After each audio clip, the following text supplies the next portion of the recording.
Yes, people, we are starting a Scribble revision series for CA inter audit subject. और मैं आपको एक चीज बता दूं सर, हम स्टार्ट करेंगे with the most lengthy chapter, that is chapter number 4। Chapter number 4 game changer होता है। 14 से 16 मार्क्स की इसकी वेटेज होती है एग्जाम में, एंड इसके स्टैंडर्ड्स काफ़ी इजी है, काफ़ी स्कोरिंग है। हम स्टैंडर्ड से स्टार्ट करेंगे, ऐसे 505, 510, 550, 501, 500, ये जो 5 स्टैंडर्ड आपके हैं ना सर, ये बहुत इजी स्टैंडर्ड है इसके। ठीक है, तो इसको मैं डिवीजन 1 बोलता हूँ। उसके बाद में आपके 520 आ गया, 530 आ गया एंड 610 आ गया, वो आपके division B, division 2 and division 3 category में आ गए। तो डिवीजन 1 पे पहले फोकस करेंगे, ठीक है, उसको अपन कंप्लीट करेंगे, उसके बाद में डिवीजन 2, डिवीजन 3 पे जाएंगे। ठीक है, मैं किससे पढ़ा हुआ आपको? प्योरली हैंड रिटन नोट्स से मैं आपको पढ़ा हुआ। मेरे हैंड रिटन नोट्स इतने डिटेल में है कि आपको इंडस्ट्री के बाकी टीचर्स के जो बुक्स होती है उनसे ज़्यादा डिटेल नोट्स अपने हैंड रिटन नोट्स में मिलेंगे, ये मेरी गारंटी है। सर ये आपको कहाँ पे मिलेंगे? ये आपको गूगल ड्राइव, इसका लिंक मिल जाएगा जिसमें सारे चैप्टर्स के हैं। ठीक है, ये चैप्टर नंबर 4 के स्टैंडर्ड्स है। तो चैप्टर नंबर 4 में आप जाओगे, आपको चीज़ें मिल जाएगी। टेलीग्राम चैनल ज्वाइन कर सकते हो, व्हाट्सएप कम्युनिटी ज्वाइन कर सकते हो। ठीक है, आगे बढ़ने से पहले मेक श्योर आप वीडियो को लाइक कर रहे हो, क्योंकि यहाँ पे मैं कॉन्सेप्ट के साथ में क्वेश्चन भी लिंक करा दूँ, तो वीडियो को जल्दी से लाइक बिल्कुल कर देना। ठीक है, स्टार्ट करते हैं अपन। ऐसे 505 एक्सटर्नल कंफर्मेशन। 2 मिनट मेरी बात को सुनो। सर कॉन्सेप्ट क्या है? External confirmation. एक्सटर्नल कंफर्मेशन मतलब ऑडिटर यहाँ पे खड़ा है, कोई थर्ड पार्टी है। थर्ड पार्टी आप एग्जांपल लेके चलो, डेटर है, क्लाइंट का डेटर है राजू। अब ऑडिटर क्या, वो जो राजू है ना डेटर, उसको सर एक्सटर्नल कंफर्मेशन की रिक्वेस्ट भेज रहा है। उस राजू को बोल रहा है, राजू डेटर का बैलेंस मेरे को कंफर्म कर दे। ठीक है, राजू को बोल रहा है मेरे को ये कोई अग्रीमेंट की कॉपी भेज दे। That is external confirmation. आपके क्लाइंट का एक पार्टी थी राजू डेटर, उसको अपन एक्सटर्नल कंफर्मेशन की रिक्वेस्ट भेज रहे हैं। आप कॉन्सेप्ट समझे क्या? ठीक है सर। अब ऑब्वियस सी बात है, हम उसको क्या बोलेंगे? राजा डायरेक्टली मेरे को रिस्पॉन्ड करना, क्लाइंट को मत रिस्पॉन्ड करना, मेरे को डायरेक्टली रिस्पॉन्ड करना। ठीक है, अब समझो, एक्सटर्नल कंफर्मेशन हम भेज रहे हैं तो हम उसको मेल भी कर सकते हैं, टक टक टक। हम उसको पोस्टल से डॉक्यूमेंट भिजवा सकते हैं, तो it can be in any mode. Concept समझे क्या? बट इंपॉर्टेंट क्या है, हम उसको बोलेंगे भाई साहब रिस्पॉन्ड मेरे को डायरेक्टली करना। ठीक है, अब थोड़ा सा और कॉन्सेप्ट को सुन लो, मेरी बात सुनो। सर कहाँ कहाँ पे हम ये एक्सटर्नल कंफर्मेशन मंगवा सकते हैं? मेरी बात सुन। जैसे मैंने डेटर का एग्जांपल लिया, वैसे ही सपोज कर क्लाइंट की कोई प्रॉपर्टी के पेपर बैंक के पास में पड़े थे, बैंक वालों से कंफर्मेशन मंगवा ली। ठीक है, बैंक वालों से हम बैंक बैलेंस का कंफर्मेशन मंगवा लेते हैं। एक और एग्जाम्पल हो गया। सर एक और एग्जांपल दे दो। सपोज का क्लाइंट की इन्वेंट्री थर्ड पार्टी के पास में पड़ी हुई है, तो थर्ड पार्टी से कंफर्मेशन मंगवा लिया। That is examples of external confirmation. Clarity? Full concept clear? अब इससे रिलेटेड क्या होता है राजा, एक्सटर्नल कंफर्मेशन अलग अलग टाइप्स के हो सकते हैं। मतलब ऑडिटर अलग अलग तरीके से एक्सटर्नल कंफर्मेशन भेज सकता है, पॉजिटिव, नेगेटिव। अब मैं अपने नोट्स के थ्रू आ रहा हूँ। मीनिंग क्या है सर? एक्सटर्नल कंफर्मेशन क्या है सर? एक ऑडिट एविडेंस है जो ऑब्टेन्ड होता है as a direct return response. मतलब थर्ड पार्टी डायरेक्टली ऑडिटर को रिस्पॉन्ड करती है। ठीक है, अब ये थर्ड पार्टी को आप कंफर्मिंग पार्टी भी बोल सकते हो, थर्ड पार्टी भी बोल सकते हो, कुछ भी बोल दो। ठीक है, इन पेपर फॉर्म और इन इलेक्ट्रॉनिक मीडियम। ठीक है सर। अब यहाँ पे ये जो अपन ने एग्जांपल लिया था वही मैंने यहाँ पे दे रखा है। एक्स लिमिटेड का एक डेटर है Raju. Auditor send confirmation request to Raju. Raju is the third party, confirming party. Raju respond directly to auditor, that is the main thing. ठीक है सर। अब यहाँ पे क्या होता है, ऑडिटर एक्सटर्नल कंफर्मेशन रिक्वेस्ट दो टाइप से भेजता है, पॉजिटिव, नेगेटिव। इंस्टीट्यूट एमसीक्यू भी टारगेट करता है, 4 नंबर का क्वेश्चन भी टारगेट करता है। सुनना मेरी बात को ध्यान से। सर पॉजिटिव एक्सटर्नल कंफर्मेशन में क्या होता है, राजू को हम बोल रहे हैं, Raju Raju this is a positive confirmation request. मतलब हम उसको बता रहे, राजू देख, हमने जो तुझसे इंफॉर्मेशन मांगी है वो इंफॉर्मेशन दे। या हमने सपोज कर कोई बैलेंस भेजा है कि क्लाइंट की बुक्स में तेरा बैलेंस 5 लाख बोल रहा है, तू अग्री है या डिसअग्री है, जवाब तेरे को देना पड़ेगा, है ना? आंसर कर दे यार। आंसर करेगा ना तो हमें थोड़ा पॉजिटिव लगेगा कि सामने वाला रिस्पॉन्ड तो कर रहा है। ठीक है, तो मेरी बात सुनो, positive external confirmation is very simple. Either you agree or disagree, please respond. In any case you agree or disagree, respond तुम्हें करना है। और अगर हमने तुमसे कोई इन्फॉर्मेशन मांगी तो भाई हमें वो इन्फॉर्मेशन दे दो। That is the concept of positive external confirmation. Auditor को भी पॉजिटिव लग रहा ना, हाँ रिस्पॉन्ड तो आया। ठीक है, तो confirming party respond directly to the auditor, first point, whether agree or disagree with the information requested or providing requested information. ठीक है, मतलब हमने उससे कोई इन्फॉर्मेशन मांगी, भाई जवाब दे। ठीक है, या तू अग्री डिसअग्री कर रहा है, अरे दोनों केस में जवाब दे। That is a concept of positive external confirmation. Clear? Negative इसका उल्टा है। अब नेगेटिव थोड़ा सा ना गड़बड़ रहता है मामला। नेगेटिव में क्या होता है, हम सामने वाले को बोलते हैं जब तू डिसएग्री कर रहा हो ना तभी जवाब देना, जब तू डिसएग्री करे तभी जवाब देना। मतलब हमने उसको बोला कि इस एक्स लिमिटेड क्लाइंट की बुक्स में तेरा बैलेंस 5 लाख रुपए बोल रहा है, अगर तू डिसएग्री करता है तो जवाब दे देना। ठीक है, that is a negative confirmation request. Positive में जवाब तो मिलेगा, नेगेटिव में जब वो डिसएग्री करेगा तभी जवाब मिलेगा, इसलिए इसको अपन नेगेटिव बोल रहे हैं। और मैं आपको एक चीज बोलूँ, सर ये थोड़ा खतरनाक होता है, खतरनाक होता है, पता पड़े पार्टी इग्नोर कर दे। ठीक है, तो यहाँ पे क्या 4 कंडीशन सेटिस्फाई होती है तो ही नेगेटिव कंफर्मेशन रिक्वेस्ट भेजते हैं, इसके बारे में अभी बातें करूंगा। यहाँ तक पॉइंट क्लियर है क्या? ठीक है, लेट्स रिकॉल। अभी तक क्या पढ़ा, लेट्स रिकॉल। एक्सटर्नल कंफर्मेशन की रिक्वेस्ट, एक्सटर्नल कंफर्मेशन की रिक्वेस्ट एक बेसिकली एक ऑडिट एविडेंस है जो ऑडिटर ऑब्टेन करता है किससे sir? Third party. Third party को एक और नाम क्या बोल सकते हैं? Confirming party. सर उसको क्या बोल रहे हैं? रिस्पॉन्ड मेरे को ही करियो, किसी और को मत करियो राजा। ठीक है, अब एक्सटर्नल कंफर्मेशन की रिक्वेस्ट आप 2 टाइप से भेज रहे हो, पॉजिटिव नेगेटिव। पॉजिटिव में बोल रहे हो देख अग्री हो या डिसएग्री हो, जवाब तो इनको देना पड़ेगा। ठीक है, और तुझसे कोई इन्फॉर्मेशन मांग रहे तो वो दे दे। नेगेटिव में क्या, देख तू डिसएग्री करे ना, अगर तू सेटिस्फाई नहीं है ना, डिसएग्री कर रहा है ना, तो जवाब दे देना। ठीक है, कॉन्सेप्ट क्लियर? क्या एमसीक्यू पूछा जाता है, डन सर। अब मेरी बात को सुनो सर, एक्सटर्नल कंफर्मेशन का ये जो करा आपने, भेजा सामने वाली पार्टी को, इसका प्रोसीजर क्या होता है? That is very easy. आप ये एक एग्जांपल लेके चलो, आपको सारे पॉइंट्स याद हो जाएंगे। सुनना, पहले एज एन ऑडिटर मेरे को ये सोचना है कि सर मेरे को कौन से असर्शन से रिलेटेड मेरे को कंफर्मेशन चाहिए। For example debtor. ठीक है, अब ऑडिटर ये सोचेगा अच्छा डेटर से रिलेटेड चाहिए तो किसको भेजू? राजू को, श्याम को, बाबूराव को। ठीक है, उसने पार्टी डिफाइन करी कि भाई ये लोग हैं जिनको अपन एक्सटर्नल कंफर्मेशन रिक्वेस्ट भेजेंगे। अब ये डिसाइड कर लिया कि अच्छा सर इन लोगों को भेज रहे तो कैसे भेजे, क्या फॉर्म होना चाहिए, क्या लेआउट होना चाहिए, पॉजिटिव कंफर्मेशन भेजे या नेगेटिव कंफर्मेशन भेजे। अब मैंने कहा कितना सोच रहे हो भाई, फाइनली भेज दो सेंडिंग रिक्वेस्ट और सामने वाली पार्टी से फॉलोअप लेते रहो, अरे जवाब दे दे जवाब दे दे फॉलोअप। ठीक है, इजी है क्या? वेरी इजी, वेरी लॉजिकल, सारे पॉइंट्स ये लिखे हुए हैं। वापस बोलो, मेरी बात को सुनो। सर पहले आपने क्या करा, आपने ये इंफॉर्मेशन डिटरमाइन करी कि भाई मेरे को कौन सी इंफॉर्मेशन कंफर्म करानी है, रिक्वेस्ट करानी है। ठीक है, फिर आपने एप्रोप्रिएट पार्टी को सेलेक्ट करा।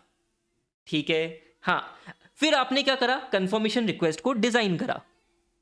ठीक है, अच्छा कंफर्मेशन रिक्वेस्ट डिजाइन कर रहे हो ना तो उसमें क्लियरली लिखा हुआ होता है, देख मेरे को ही जवाब देना, मेरे को ही जवाब देना, और साथ में अपन प्रॉपर तरीके से उसका एड्रेस लिख देते हैं। एंड फाइनली भाई भेजो यार, sending request plus follow up. Sir easy है, बहुत इजी है, इसका क्वेश्चन बनाता हूं, क्वेश्चन बताता हूं अभी क्या होगा। ठीक है, अभी एक चीज सुनो, determining information to be confirmed requested में सिंपल है कि आप कंफर्मेशन किससे रिलेटेड मांग सकते हो, अकाउंट बैलेंस, कोई अग्रीमेंट हो गया, कोई साइड अग्रीमेंट हो गया। अब सर ये साइड अग्रीमेंट क्या होता है? कभी कभी अग्रीमेंट में क्या होता है, कुछ कंडीशन की एब्सेंस होती है, तो शायद ऐसा कोई उसके केस में क्या कोई एंटिटी ने कोई साइड अग्रीमेंट तो नहीं करा रखा, तो हम बोल रहे कि भाई कोई साइड अग्रीमेंट करा रखा है क्या, भेज दे मेरे को। ठीक है, तो that is the basic thing, ये 4 पॉइंट है। अब इंस्टीट्यूट कैसे क्वेश्चन बनाएगा ये सुनो। ठीक है, इंस्टीट्यूट कैसे क्वेश्चन बनाएगा, sir this is a institute question, मेरे को क्वेश्चन पढ़ने की जरूरत नहीं है। ठीक है, मैं ऐसे ही आपको बता देता हूँ। क्या हुआ, आपने क्लाइंट को बोला कि क्लाइंट मेरे को एक्सटर्नल कंफर्मेशन रिक्वेस्ट भेजनी है। क्लाइंट बोलता है मेरी मेल आईडी से भेज दे, मेरी मेल आईडी से भेज दे। हम बोलेंगे नहीं नहीं राजा नहीं, हम एक्सटर्नल कंफर्मेशन तेरी मेल आईडी से नहीं भेजेंगे। सर क्यों? क्योंकि एक्सटर्नल कंफर्मेशन पे पूरा का पूरा कंट्रोल किसका होना चाहिए राजा? पूरा कंट्रोल होना चाहिए ऑडिटर का, auditor to maintain control over external confirmation request. अब फिर आप इसके ये 4 पॉइंट एक्सप्लेन करो ना, आप समझे क्वेश्चन। और इंस्टीट्यूट पूछेगा सर क्या ऑडिटर भेज सकता है क्या मैनेजमेंट की मेल आईडी से? आप बोलोगे नहीं सर नहीं भेज सकता। क्यों? क्योंकि ऑडिटर को पूरा कंट्रोल होना चाहिए ओवर एक्सटर्नल कंफर्मेशन प्रोसीजर। फिर ये 4 पॉइंट आपको लिखने हैं। This is your question number 1, case study हो गई भाई, पढ़ लेना खुद से। ठीक है, मैं इसी तरीके से केस स्टडी कराता हूँ। ठीक है, मैं समझा देता हूँ, एंगल समझा देता हूँ भाई, ऐसे क्वेश्चन आएगा। क्लियर सर, क्लैरिटी है? हाँ, अभी मेरी बात को सुनो। यहाँ पे आपने एक पॉइंट पढ़ा, designing confirmation request. Designing confirmation request की कंफर्मेशन रिक्वेस्ट को कैसे डिजाइन करें, तो उसके लिए सिंपल होता है। पहले ये देखो कि सर कौन सा असर्शन एड्रेस है। ठीक है, उससे related risk of material statement कैसा है। Obviously when you are designing request it should be very much simple, clear, सामने वाले को समझ में आना चाहिए आप क्या इन्फॉर्मेशन मांग रहे हो। हाँ sir, layout and presentation should be very much simple. अच्छा, सामने वाले के साथ में कोई ऑडिटर का प्रायर एक्सपीरियंस रहा है क्या कि भाई वो जवाब देता है नहीं देता है, कैसे क्या करता है। ठीक है। हाँ, मेथड ऑफ कम्युनिकेशन पेपर या मेल, ठीक है। अब एक चीज़ मैं बताऊँ सर, कंफर्मेशन रिक्वेस्ट में एक चीज़ बहुत इंपॉर्टेंट होती है कि हम है ना मैनेजमेंट का ऑथराइजेशन लगा देते हैं। अरे सामने वाले होगा तुम घर के, होगा तो किसी और को ऑडिटर, मैं क्यों रिस्पॉन्ड करूँ, तो हम क्या मैनेजमेंट को ऑथराइजेशन या एनकरेजमेंट लगा देते हैं ताकि थर्ड पार्टी जवाब तो दे, ठीक है। एंड एक और सबसे इंपॉर्टेंट चीज़ कि भाई थर्ड पार्टी में एबिलिटी है क्या टू रिस्पॉन्ड करने की, ठीक है। तो ये कुछ पॉइंट है, आपसे क्वेश्चन पूछा जा सकता है कि when auditor is designing some confirmation request, what are the factors that auditor need to keep in mind? Sir कौन सा assertion एड्रेस हो रहा है, ठीक है। It should be very much simple, clear layout होना चाहिए, प्रायर एक्सपीरियंस कैसा है, मैनेजमेंट का ऑथराइजेशन लेटर, एनकरेजमेंट लेटर लगा हुआ होना चाहिए, ठीक है। सामने वाली पार्टी की एबिलिटी है क्या टू कंफर्म, ठीक है, और to provide related information, layout and presentation of confirmation request, ठीक है। It should be very much simple and clear. ये आपके कुछ फैक्टर्स है, ठीक है। ये टॉपिक है, थोड़ा सा आपको याद करना पड़ेगा, ठीक है। आप 2 से 3 बार पढ़ोगे याद हो जाएगा अगर आप फोकस करो। सारे कीवर्ड्स है, असर्शन, रोमम, ठीक है, then layout and presentation, prior experience, ठीक है। तो ये क्वेश्चन थोड़ा सा अपन को याद करना है। Done sir, clear. आगे बढ़ते हैं। अब मेरी बात को सुनो सर, एक क्वेश्चन है कि सपोज कर ऑडिटर है ना भेजने वाला था एक्सटर्नल कंफर्मेशन रिक्वेस्ट, मैनेजमेंट बोलता नहीं नहीं भेजोगे, मैनेजमेंट मना कर रहा है, तो ऐसे केस में ऑडिटर क्या करेगा सर? यही क्वेश्चन आपके एग्जाम में आता है, आओ देखो। टण टण टण टण टण। सर ये रहा क्वेश्चन, ये 5 लाइन का क्वेश्चन है और 5 लाइन के क्वेश्चन में एक ही समरी है। ऑडिटर एक्सटर्नल कंफर्मेशन रिक्वेस्ट भेजना चाहता है, मैनेजमेंट बोल रहा है नहीं नहीं भेजोगे, ठीक है। अब ऐसे केस में मेरी बात सुन, मेरी बात सुन, मैनेजमेंट ने तुझे मना करा। अब मैनेजमेंट और ऑडिटर की बातचीत चल रही है, मैनेजमेंट ने बोला नहीं भेजोगे, क्यों नहीं भेजेंगे, क्यों नहीं भेजेंगे भाई, व्हाट इज योर रीजन, क्यों मना कर रहे हो? अब वो मैनेजमेंट ने रीजन दिया तो उस रीजन की वैलिडिटी को चेक कर ले हाथों हाथ। मेरी बात सुन, फील ले क्या, मैनेजमेंट क्यों नहीं भेजोगे, क्यों नहीं भेजा, मैनेजमेंट बोल रहा नहीं नहीं सर ये रीजन है, उसके रीजन की वैलिडिटी चेक कर, रीजनेबलनेस चेक कर। अब तुम्हारे बीच में बातचीत चली रही थी, ऑडिटर को लगा यार ये तो मना कर रहा है, ऑडिटर सोच रहा है यार इसके कारण मेरे रोमम पे क्या इंपैक्ट आएगा, मेरे nature timing and extent of other audit procedure, further audit procedure पे क्या इंपैक्ट आएगा। ऑडिटर ने इवैल्यूएट कर लिया, ऑडिटर ये सोचा सर कोई फ्रॉड रिस्क तो नहीं है, ऑडिटर ने ये इवैल्यूएट कर लिया, evaluate implication of management refusal on auditor assessment of रोमम including foreign fraud risk, nature timing and extent of further audit procedure, ठीक है। अब ऑडिटर ने मन ही मन सोचा, फिर सोचा यार अब क्या करोगे आप, perform alternative audit procedure, perform alternative audit procedure. Clear है क्या सर? 3 पॉइंट क्लियर है क्या? मेरी बात सुन, मैंने आपको ऐसे ही याद हो जाएगी, कोई निमोनिक की जरूरत नहीं है। सर ऑडिटर ने मैनेजमेंट ने मना करा, क्यों नहीं, क्यों मना कर रहा भाई, उसने जो रीजन दिया उसकी वैलिडिटी चेक कर, रीजनेबलनेस चेक कर। फिर यार सोच यार इसके मना करने से मेरे ऑडिट पे क्या इंप्लीकेशन आ रही है, रोमम की रिस्क तो नहीं है, रोमम पे क्या इंपैक्ट आ रहा है, फर्दर ऑडिट प्रोसीजर पे क्या इंपैक्ट आ रहा है, फ्रॉड रिलेटेड रिस्क तो नहीं है, and finally you don't have any other option, क्या करोगे आप, ऑल्टरनेटिव ऑडिट प्रोसीजर, ठीक है क्या? हाँ, अब एक चीज़ मैं आपको एक छोटी सी टेक्निकल बात बताता हूँ, ठीक है। आपका सफिशिएंट अप्रोप्रिएट ऑडिट एविडेंस होता है, हमको ये ऑब्टेन करना होता है। एक छोटी सी टेक्निकल बात है, external confirmation is a qualitative audit evidence, ये कोई नहीं बताएगा आपको। External evidence is a qualitative audit evidence that is appropriate, और अप्रोप्रिएट की 2 बातें होती है, रिलायबल एंड रेलिवेंट, ठीक है। आपकी हर जगह वर्ड यही यूज होएगा, relevant reliable audit evidence, relevant reliable audit evidence. Sir क्यों? सर क्योंकि it is a qualitative audit evidence. Just ये छोटी सी टेक्निकल बात है, वो बता रहा हूँ, ठीक है। हाँ, अब मेरी बात को सुन, you have perform the alternative audit procedure, ठीक है, to obtain relevant reliable audit evidence. अब सुनना, या तो आपको ऑल्टरनेटिव ऑडिट प्रोसीजर से sir relevant reliable audit evidence नहीं मिला, या मैनेजमेंट का रिफ्यूजल वाज नॉट जस्टिफाइड, आप क्या करोगे? आप बड़ी पार्टी के पास में जाओगे, टीसीडब्ल्यूजी वालों को कम्युनिकेट करोगे, टीसीडब्ल्यूजी देख यार ये सब हो रहा है मेरे साथ में, और उसके बाद में भी सॉल्यूशन नहीं मिल रहा, मॉडिफिकेशन की तरफ जाओ, सिंपल, ठीक है। एग्जाम में क्वेश्चन आया, बताओ क्या करोगे, बताओ बताओ क्या करोगे? Sir sir sir simple, management ने मना कर दिया, अरे क्यों मना कर रहा राजा, रीजन बता, रीजन की वैलिडिटी चेक करो, रीजनेबलनेस चेक करो, और इसके कारण मेरे रोमम पे क्या इंपैक्ट आएगा यार, मेरी फ्रॉड रिस्क पे क्या, कोई फ्रॉड रिस्क तो नहीं है यार, मेरा फर्दर ऑडिट प्रोसीजर पे क्या इंपैक्ट आएगा, क्या करोगे आप? ऑल्टरनेटिव ऑडिट प्रोसीजर, ठीक है। उसके बाद में if you are not able to obtain relevant reliable audit evidence by performing alternative audit procedure, या मैनेजमेंट का refusal was not justified, TCWG को कम्युनिकेट करा जा, टीसीडब्ल्यूजी को कम्युनिकेट कर और मॉडिफिकेशन की तरफ चल, अगर बात नहीं बन रही है तो, ठीक है सर। ये कुछ ऑल्टरनेटिव ऑडिट प्रोसीजर के एग्जांपल्स है, इसको रीड करके आप चलोगे।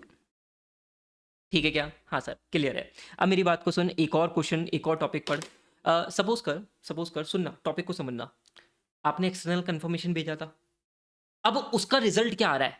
आपने एक्सटर्नल कन्फर्मेशन रिक्वेस्ट भेजा था, उसका रिज़ल्ट क्या आ रहा है? ठीक है? या तो सामने वाला जवाब देगा या नहीं देगा, ऐसा कुछ होगा। तो आप क्या करते हो सर, आप है ना, जो-जो सामने वा आपने एक्सटर्नल कन्फर्मेशन भेजा ना, आप उसके एविडेंस को इवैल्यूएट करते हो। उसके रिज़ल्ट को अलग-अलग चीज़ों में कैटेगराइज़ कर देते हो। ठीक है? उसके लिए मैं मेरे बेस्ट फ्रेंड का एग्ज़ाम्पल लेता हूँ, अभिषेक बेनावल। ठीक है? अरे! शादी होने वाली है छोरे की अभी। ठीक है? तो मेरी बात सुनो। अभिषेक ने क्या करा, एक लड़की को बोला आई लव यू। एक लड़की को बोला आई लव यू, सामने वाली लड़की रिप्लाई करती है आई लव यू टू, बहुत बढ़िया। ठीक है, सामने वाली लड़की रिप्लाई करती है HMM, क्या होता है इसका मतलब? सामने वाली नो रिस्पॉन्स, देख के इग्नोर कर दिया। ठीक है, और एक जोरदार I love you too as a sister. ओहो, अब मेरी बात को सुनना। अभिषेक ने जब आई लव यू बोला तो सामने वाली पार्टी ने आई लव यू टू बोला, मतलब सर यहाँ पे तो सब कुछ अग्री हो गया। ठीक है, ये आपकी कैटेगरी 1 हो गई रिजल्ट की। एक हो गया HMM, अभिषेक बोलता है सर भाई मैं HMM का क्या मतलब समझू, मैंने बोला अनरिलायबल। एक नो रिस्पॉन्स और एक I love you too as a sister, इसका मतलब क्या, इसका मतलब क्या, इसका मतलब क्या कि अग्री तो हो रही है बट सर थोड़ा सा एक्सेप्शन है। हाँ, और इसी तरीके से मैं आपको बोलूँ सर, ऑडिटर भी है ना, अपने जो सामने वाली पार्टी है ना, उसके जवाब को इन 4 कैटेगरी में बाँट देता है। एग्रीमेंट और requested information without exception, unreliable response, non response, response indicating exception. समझे क्या? हाँ, सर ये रिजल्ट को वो कैटेगरी में क्यों बाँटता है? सिंपल, ये सोचने के लिए मेरा काम हो गया या मेरे को और आगे कुछ काम करना है? मेरा काम हो गया मतलब मेरे को रेलेवेंट रिलायबल ऑडिट एविडेंस मिल गए, या I need to apply more audit procedure, that is the basic objective ना। आपको सामने वाली पार्टी ने रिस्पॉन्ड करा, आपने कैटेगरी बना ली, अब आप ये क्यों सब क्यों कर रहे हो सर? टू इवेल्युएट, मेरा काम हो गया या मेरे को और अब काम करना है? And that was asked in your September choice examination question. दिखा रहा हूँ मैं तुम्हें। ठीक है, ये है आपका question number 5। Same similar life type का क्वेश्चन था, जहाँ पे सामने वाली पार्टी ने थोड़ा सा डिफरेंस भेजा था। आपने 4,25,000 का बोला था बैलेंस, सामने वाली पार्टी ने 4,20,000 का भेजा, मतलब this is some exception, this is some exception Raja.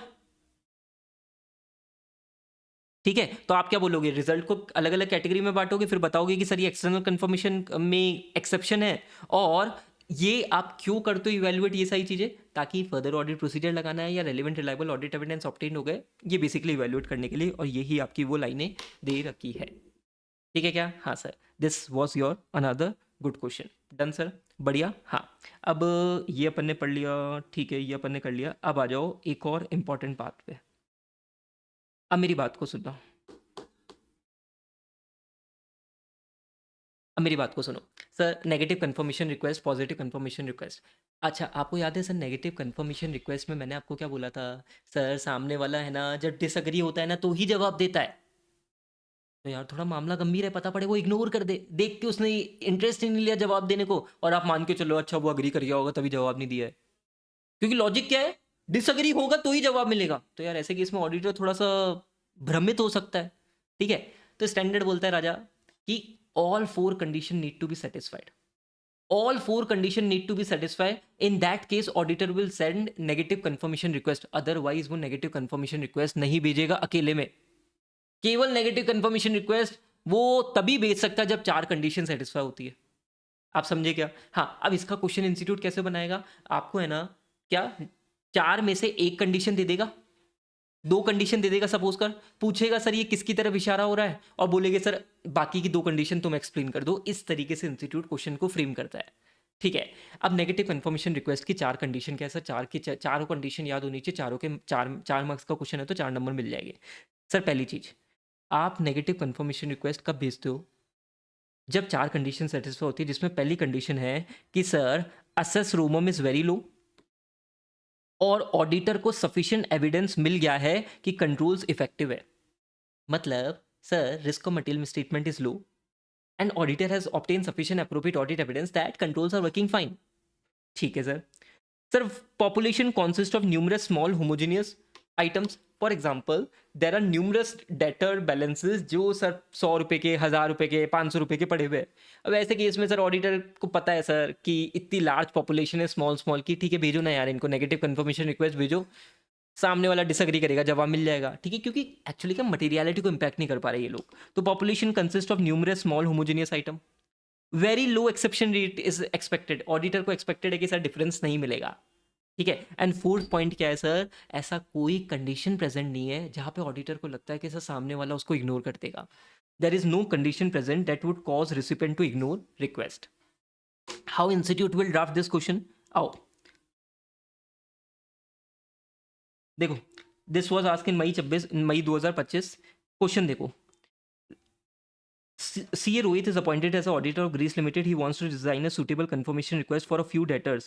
As a senior auditor, explain to him with reference to external confirmation all the 4 conditions that should be present. और मैंने आपको दूसरा तरीका क्या बताया कि एक कंडीशन दे देगी और बोलेगी 3 कंडीशन और बताओ। 4 कंडीशन क्या है सर राजा? 4 कंडीशन क्या है मेरे को एक बार जल्दी से बता दे sir. Assess ROMM is very low, internal controls are effective, first point. Second point sir, बहुत ज़्यादा population consist of large small homogeneous item. Third point sir, exception rate is very low expected है। और fourth point sir, हमको लगता नहीं वो ignore करेगा, ठीक है, इसलिए आप नेगेटिव कन्फर्मेशन रिक्वेस्ट भेजते हो। Obviously in any case positive confirmation request is always better. बात को समझे क्या? हाँ सर। अब एक लास्ट पॉइंट करा रहा हूँ जिसपे इंस्टीट्यूट ने आज तक क्वेश्चन नहीं पूछा, पर मेरे को लगता है कभी ना कभी मिलेगा। पॉजिटिव कन्फर्मेशन रिक्वेस्ट, आपको पता है सर पॉजिटिव कन्फर्मेशन रिक्वेस्ट में क्या कहानी होती है? बोलो बोलो बोलो सर। अग्री डिसएग्री, जवाब तो देना पड़ेगा। अग्री डिसएग्री, जवाब तो देना पड़ेगा। हाँ सर। अब इसके साथ में बताओ रिस्क क्या है सर? सामने वाली पार्टी को मेहनत करनी पड़ रही है, सामने वाली पार्टी को रिस्पॉन्ड करने के लिए सर मेहनत करनी पड़ रही है। मानते नहीं मानते इस बात को? मतलब ऐसा सोचो कि वो सामने वाली पार्टी को आपने बोला अग्री या डिसएग्री, जवाब तो देना पड़ेगा। पता पड़ रहा है सामने वाला कैजुअली जवाब दे रहा है, ठीक है, उसने कुछ वेरीफाई करा नहीं या जवाब दे दिया। दैट इज अ रिस्क ना, दैट इज अ रिस्क। तो कंफर्मिंग पार्टी में respond without verifying accuracy of information. तो सर स्टैंडर्ड बोला यार इसके लिए क्या करे, तो स्टैंडर्ड ने बोला इसके लिए तुम ब्लैंक कंफर्मेशन रिक्वेस्ट भेजो। ब्लैंक कंफर्मेशन रिक्वेस्ट जैसे क्या, हमने ऑडिटर को बोला, हमने राजू को बोला राजू राजू तू है ना आउटस्टैंडिंग बैलेंस का फिगर लिख के दे, ठीक है, ब्लैंक कंफर्मेशन रिक्वेस्ट। बढ़िया सर, मामला सही है। अब वो भाई साहब वेरीफाई करेगा डिटेल, आपकी प्रॉब्लम सॉल्व हुई ना। हाँ, पर एक और चीज़ बताऊँ, अब जब उसको इतना मेहनत करवा रहे हो ना, उससे इतनी मेहनत करा रहे हो कि भाई साहब सारी चीज़ें देख के वो फिल करे, क्या पता वो रिस्पॉन्ड ही नहीं करे क्योंकि उसका एक्स्ट्रा टाइम लग रहा है, एक्स्ट्रा मेहनत लग रही है, वो रिस्पॉन्ड ही नहीं करे, तो ये छोटी सी उसके साथ में रिस्क भी है। तो ये क्वेश्चन आपके एग्जाम में बिल्कुल आ सकता है कि सर पॉजिटिव कंफर्मेशन रिक्वेस्ट के रिस्क क्या है कि सामने वाली पार्टी रिस्पॉन्ड कर दे without verifying the detail. How you will deal with that situation? We will send a blank confirmation request. पर इसके कारण सर सामने वाली पार्टी की टाइम कॉस्ट ज़्यादा इन्वॉल्व होती है, may be he may not respond. इस तरीके से इंस्टीट्यूट क्वेश्चन बना सकता है। I hope you got my point. So this was a scribble revision of ऐसे 500 पार्ट। इससे बेस्ट रिविजन तुम्हें मिल नहीं सकता, ये मेरी गारंटी है, क्वेश्चंस की लिंकिंग करके, ठीक है। ऐसे 505 का अपना हो गया है, ठीक है, इसको आप एक बार क्लोज कर दो, उसके बाद में we will be moving towards SA 510। Yes people, अब अपन ऐसे 510 को कवर कर लेते हैं। ऐसे 510 बोले तो बहुत आसान है। यहाँ से अगर क्वेश्चन आएगा तो 2 नंबर का एमसीक्यू आपको 2 एरिया में पूछा जा सकता है। और सबसे एक एक बहुत ही इंपॉर्टेंट टॉपिक है जहाँ से 4 नंबर के क्वेश्चन एक्सपेक्टेड हो गए। तो यहाँ पे क्या बढ़िया इजी है, 2 पोर्शन है जो सबसे इंपॉर्टेंट है, उसके बाद में कुछ मिसलिनियस टॉपिक्स है। मेरे साथ में एक बार कॉन्सेप्ट को देख लो। ऐसे 510, अब राजा हुआ क्या, ऐसे 510 आप सपोज करो फाइनेंशियल ईयर 24-25, 25-26, आप है ना 25-26 में ऑडिटर अपॉइंट हुए हो। मतलब पिछले साल ऑडिट या तो हुई नहीं थी या किसी और ने करी थी, किसी और ने करी थी, मतलब predecessor auditor. Simple is that कि तुम नए ऑडिटर हो, इसलिए इसको क्या बोला जाता है? इनिशियल ऑडिट एंगेजमेंट, ठीक है। पिछले साल ऑडिट या तो हुई नहीं थी या किसने करी थी सर? प्री डिसेसर ऑडिटर ने, ठीक है। अब गेम क्या हुआ सर? पिछले साल अगर ऑडिट तुमने नहीं करी थी तो यहाँ पे तुम समझते हो यहाँ के जो क्लोजिंग बैलेंस हो गए वो ओपनिंग बैलेंस बन जाएगी अगले साल के लिए।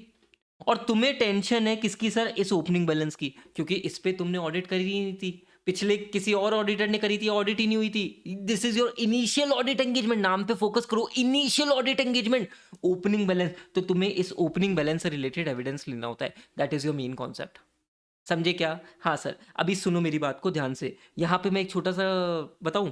प्री डिसेसर ऑडिटर का मतलब क्या होता है सर? कोई दूसरी एंटिटी, मतलब सर फॉर एग्जांपल तुम्हारे किसी पार्टनर ने साइन करा था पिछली बार, तो सर वो तुम्हारी एंटिटी है, अरे कोई दूसरी एंटिटी, कोई दूसरी सीए फर्म ने ऑडिट करी थी, तुमने ऑडिट नहीं करी थी, that is your initial audit engagement का कॉन्सेप्ट। समझे क्या? हाँ सर। तो देखो, इनिशियल ऑडिट एंगेजमेंट मतलब क्या सर? एंगेजमेंट जिसमें सर पिछले साल ऑडिट ही नहीं हुई थी या पिछले साल ऑडिट करी थी सर किसी प्रीडिसेसर ऑडिटर ने, that is your concept of initial audit engagement. Initial audit engagement. अब बात करते हैं opening balance. Sir opening balance क्या? पिछले साल की क्लोजिंग बैलेंस जो आगे निकले। तो account balances carried from previous period reflecting past transaction and accounting policy. ठीक है। अच्छा, साथ में एक और चीज़ बताऊँ आपको, यहाँ पे है ना जो पिछले साल के डिस्क्लोजर्स होते हैं ना, वो भी सर इंक्लूड होते हैं। Include prior disclosures like contingency and commitment. ये आपको एमसीक्यू में पुटअप हो सकता है। ठीक है, यहाँ तक आपको क्लियर है? हाँ। अब मेरी बात को सुनो। सर ऑडिटर का फोकस क्या होता है? ऑडिटर चाहता है कि वो सफिशिएंट अप्रोप्रिएट ऑडिट एविडेंस ले। किस पे सर?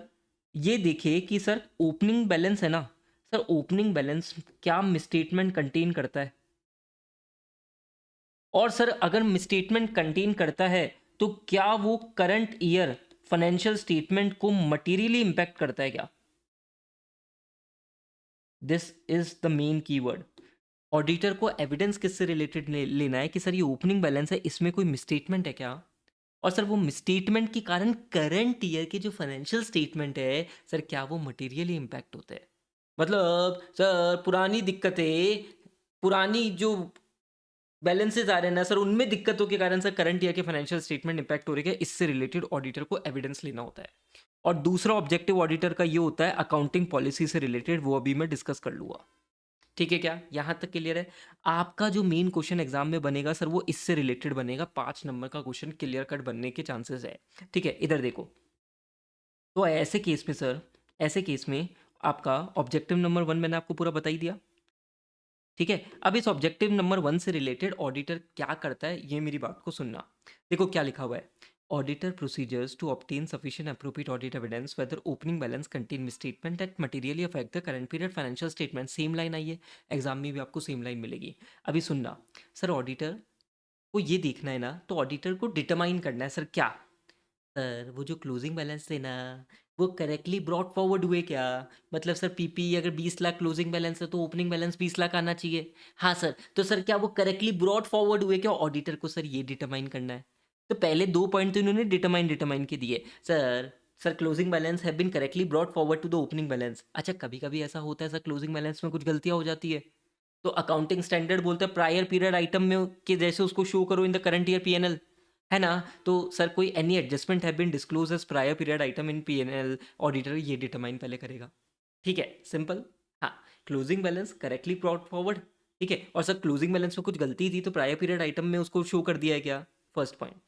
दूसरा, सर ये जो ओपनिंग बैलेंस है ना, सर ये ओपनिंग बैलेंस में सही अकाउंटिंग पॉलिसी रिफ्लेक्ट कर रही है क्या? मतलब ओपनिंग बैलेंस जो आए ना सर, वो अकाउंटिंग पॉलिसी सही यूज करी थी ना पिछले साल? ऑडिटर ये देख लेगा। Determine whether opening balance reflect application of appropriate accounting policy. इतना देखा। ठीक है, मतलब क्या देखा? Sir closing balance have been correctly brought forward, इसमें कोई एडजस्टमेंट हुआ है क्या प्रायर पीरियड आइटम का? और सर ये जो ओपनिंग बैलेंस आए ना सर, इनकी अकाउंटिंग पॉलिसी सही थी क्या, एप्लीकेशन? ठीक है। अब ऑडिटर डिटरमाइन डिटरमाइन बहुत कर लिया, अब करो परफॉर्म वन और मोर ऑफ द फॉलोइंग। ये वीडियो कंप्लीट होने के बाद में ये आंसर आप लिखोगे, ये आपका होमवर्क है। परफॉर्म वन और more of the following. Sir क्या? पिछले साल अगर ऑडिट हुई थी, सपोज कर पिछले साल ऑडिट हुई थी, तो यार किसी ऑडिटर ने करी है, चार्टेड अकाउंटेंट ने करी है, तुम क्या करो, उसको बोलो एंटिटी को बोलो कि भाई मेरे को ऑडिटेड फाइनेंशियल स्टेटमेंट की कॉपी दे, मेरे को उसको रीड करना है अच्छे से। ठीक है, पर using copies of audited financial statement and any other relevant document. Sir audit हुई थी तो उसके डॉक्यूमेंट दो, मैं उसकी ऑडिटेड फाइनेंशियल स्टेटमेंट को देखूंगा। ठीक है। अच्छा, इसके बाद ऑडिटर क्या करेगा? ये असेस करेगा कि सर क्या करंट ऑडिट प्रोसीजर मेरे को ओपनिंग बैलेंस के एविडेंस प्रोवाइड करता है क्या? ठीक है। And third, auditor will perform specific audit procedure to verify opening balance. इसका मतलब क्या? बैंक वालों को एक्सटर्नल कंफर्मेशन के लिए बोल रहे थे, बैंक वालों को बोला अरे बैंक वाले क्लोजिंग बैलेंस तो तू दे ही रहा है, ओपनिंग बैलेंस भी दे दे मेरे को confirm. That is your specific audit procedure. ठीक है, डन। सो ऑडिटर ने क्या करा? Determine determine. सर डिटरमाइन क्या? सर ये जो क्लोजिंग बैलेंस है ना सर, ये करेक्टली ब्रॉट फॉरवर्ड हुए क्या? सर इसमें सर कुछ एडजस्टमेंट हुआ है क्या? प्रायर पीरियड आइटम्स जैसा कुछ एडजस्टमेंट हुआ है क्या? ठीक है सर। सर डिटरमाइन क्या ये सर ओपनिंग बैलेंस सर, इसमें application of accounting policy proper है क्या पिछले साल की? ठीक है सर। फिर परफॉर्म वन और more of the following sir क्या? सर पिछले साल अगर ऑडिट ऑडिटर ने करी थी, किसी प्रीडिसेसर ऑडिटर ने करी थी, उसकी कॉपीज को मंगवाओ, उसकी कॉपीज को देख लो, एनी अदर डॉक्यूमेंट को देख लो। हाँ sir. Assess if current audit procedure, provide audit evidence for opening balance, and तीसरा था परफॉर्म स्पेसिफिक प्रोसीजर। ठीक है। अब मैं आपको एक चीज बोलूं, अब होगा क्या? सपोज करो आपको मिसस्टेटमेंट मिल गया, सपोज करो राजा आपको कोई मिसस्टेटमेंट मिल गया, तो आप टीसीडब्ल्यूजी वालों को बोलोगे भाई करेक्ट कर, और आप बेसिकली ये देखोगे कि सर वो misstatement current period financial statement को इंपैक्ट कर रहा है क्या। ठीक है। करंट पीरियड फाइनेंशियल स्टेटमेंट को अगर वो मटेरियली इंपैक्ट कर रहा है, ठीक है, और टीसीडब्ल्यूजी वालों ने उसको करेक्ट भी नहीं करा, तो सर मॉडिफिकेशन की तरफ जाना पड़ेगा, qualified adverse, this can be asked in your MCQ. मैंने क्या बोला? Sir current period financial statement को वो मटेरियली इंपैक्ट कर रहा है, टीसीडब्ल्यूजी वालों ने करेक्ट नहीं किया, क्या करोगे राजा? आप करोगे क्वालिफाइड या एडवर्स। ठीक है, बात को समझे? हाँ। अब मैं दूसरा केस आपको बताता हूँ। Suppose as an auditor you are not able to obtain sufficient appropriate audit evidence about the opening balance. You are not able to obtain sufficient appropriate audit evidence. ऐसे केस में राजा आपको पता है सब क्वालिफाइड या डिस्क्लेमर की तरफ हम जाएंगे। हाँ, तो यहाँ पे आपका क्या होगा? क्वालिफाइड या डिस्क्लेमर होगा। ये आपको एमसीक्यू में पूछा जा सकता है। सिंपल है, सफिशिएंट एप्रोप्रिएट ऑडिट एविडेंस मिल गया कि भाई मटेरियली इंपैक्ट कर रहे हैं current for year financial statement को, अनकरेक्टेड है, क्वालिफाइड एडवर्स करो। सफिशिएंट एप्रोप्रिएट ऑडिट एविडेंस नहीं मिला तो क्वालिफाइड डिस्क्लेमर करो। ऐसे 705 आना चाहिए, बेसिक सा पार्ट है। ठीक है। हाँ सर। सर एक बार रिवाइज करा दो ना, मेरी बात को सुनना, एक बार में रिवाइज कर लेते हैं। सर ऑडिटर को ये मेरी बात सुन, आंखें क्लोज कर ले और पूरा विजुलाइज कर।